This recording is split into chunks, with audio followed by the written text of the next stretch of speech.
Mga bossing, magandang araw po sa inyong lahat. Welcome back ulit sa ating YouTube channel. Sa bidyong ito po, i-reveal na natin yung bagong assemble na double cab dito sa garahe ng Team Silverchair. Ayan, kung mapapansin nyo po, konti na lang yung kulang. Panoorin nyo po hanggang dulo, mamaya sasabihin natin kung magkano yung kanyang presyo. And pakikita ko muna sa inyo lahat yung mga kulang at saka yung mga hindi pa nakakabit dito sa unit na to, mga bossing. Bali, itong double cab na to, bagong assemble, pure stainless ang flooring, pati bubong, 4 door. Ayan po, yung pinto po nito sa gilid talagang may bukasan, talagang sinadya po talaga na inassemble. And yung kulang niya, mga salamin na lang po sa gilid, sa likod. And may wiring na rin to. And pakikita ko sa inyo, lapitan natin mga bossing. Ayan po siya.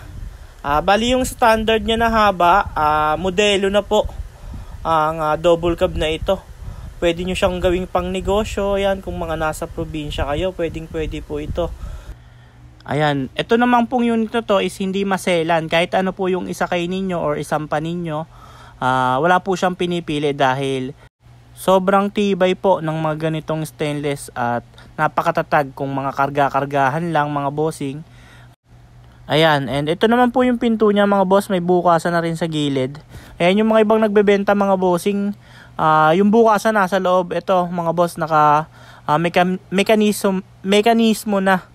Ayan po. And yung kulang na lang niyan, yung salamin nga.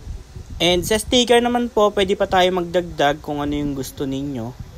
And ayan, pati flooring po nito, sagad stainless po lahat. And then yan, yung kanyang pedal, stainless po lahat yan. And ayan, yung kanyang manibela, upuan. Kompleto na po to, mga bossing. Gaya ng sinabi ko, 2 linggo na lang po yung kulang para matapos tong unit na to kung tutuusin. And ayan yung kanyang ilaw sa kanyang kisame or yung ceiling light. And meron na rin po pala siyang sun visor. Ayan po, mga boss. Lalong lalo na to sa personal, mga boss, sobrang linis nito. Ayan, talagang sariling assemble. Hindi po yung mga nabibiling luma, inaayos lang, ito talaga sa sariling assemble. Ayan po. Bali, yung segunda mano lang sa kanya, yung upuan, mga boss.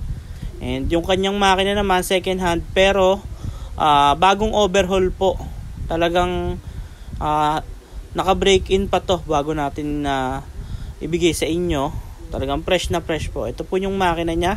Ang makina po pala nito is Mazda RF intercooler turbo. Ayan, yung kulang na lang po pala sa kanya yung kanyang hood stick or yung kanyang hood damper. Hindi lang nakakabit. Ayan po ito tornilyo. Tsaka yung kanyang racing filter, mga boss. Bagong wiring na rin to. Ayan, bagong pintura na yung engine bay. Ayan po. Bago rin yung kanyang battery.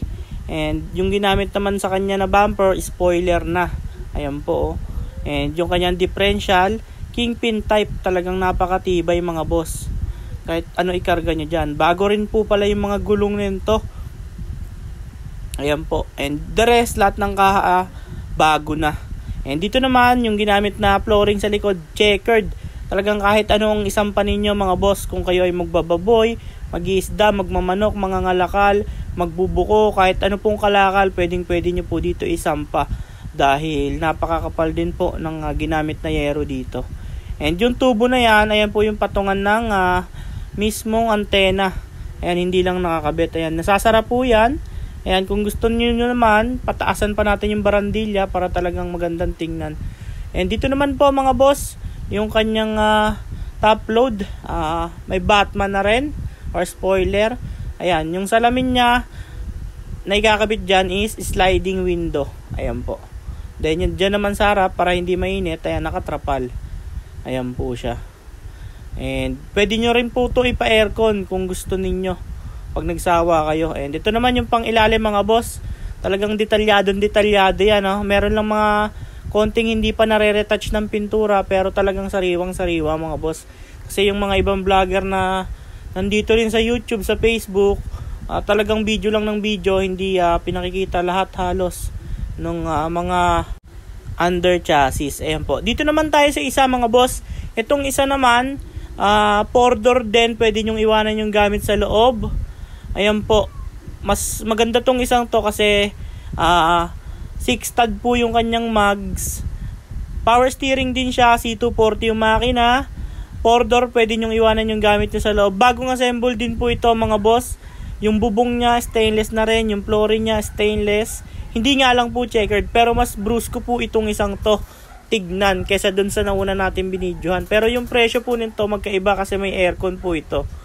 Itong unit na to mag-range po pag natapos ng 600k, negotiable pa naman po. Pero may aircon po ito mga bossing ha. Dual po yung kanyang aircon, mamaya papakita ko sa inyo yung loob niya. Ayan, bali itong unit na to kung tatapusin, siguro mga 1 buwan pa kung tatapusin. And ayan, naka-dashboard na stainless, kompleto po yan mga bossing ha. Ayan yung kanyang overhead. Ayan, gumagana po lahat yan. And dito naman sa pinto, kaya ayan, backless po. Ginawa po yung mekanismo ng salamin niya. Ayan po. And ayan yung kanyang bangko mga boss. Ayan, yung pinto niya pwede nyong ilock. And ayan, may retractable din na side mirror. Ayan po. Stainless po ito mga bossing ha.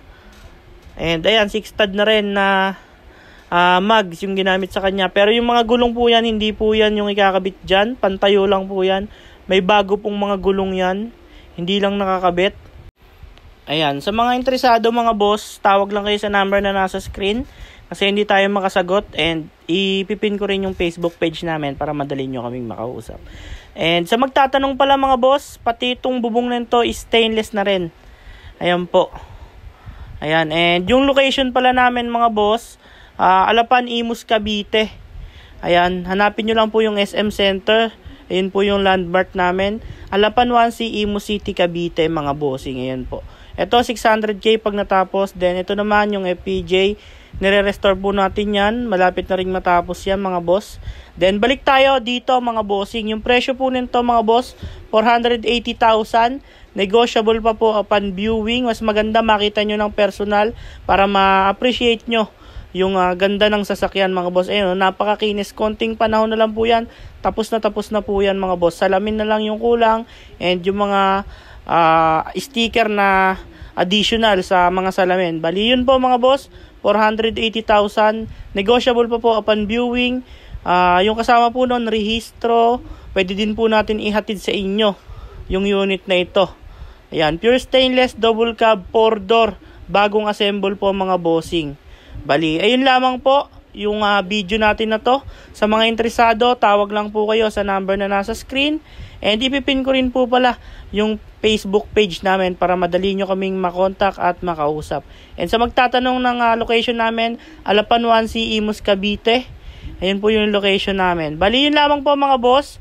Bago nyo lisanin yung video ito, huwag nyo po kalimutang i-click ang subscribe button at i-on ang notification bell para lagi kayong updated sa mga video na ilalabas namin tungkol sa Honor Type Jeep. Yun lamang po mga boss. Maraming salamat sa panonood.